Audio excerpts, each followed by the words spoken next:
এই নির্বাচন নির্ধারণ করবে যে বাংলাদেশের ভবিষ্যৎ রাজনীতি কোন দিকে যাবে।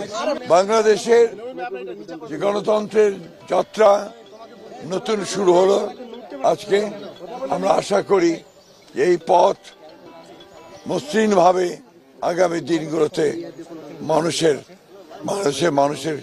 জীবনকে, বাংলাদেশের রাজনীতিকে, বাংলাদেশের অর্থনীতিকে সুন্দরের দিকে, তার অভিষ্ট লক্ষ্যের দিকে নিয়ে যাবে।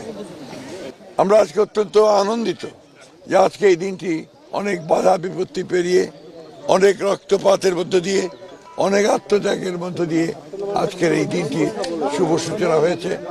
আমরা এই দিনটির জন্য অনেক ত্যাগ স্বীকার করতে হয়েছে। বাংলাদেশ জাতীয়তাবাদী দল বিএনপির প্রয়াত চেয়ারপারসন দেশনেত্রী বেগম খালেদা জিয়া দীর্ঘ আন্দোলনের পরে তিনি আমাদের ছেড়ে চলে গেছেন। তিনি ত্যাগ স্বীকার করে গেছেন।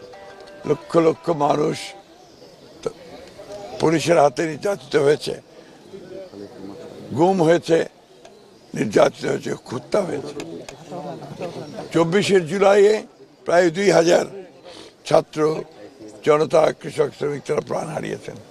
এত আত্মত্যাগের পরে আজকে এই নির্বাচন, আশা করছি যে এই নির্বাচন সুষ্ঠু, অবাধ এবং নিরপেক্ষ হবে এবং শান্তিপূর্ণভাবে হবে।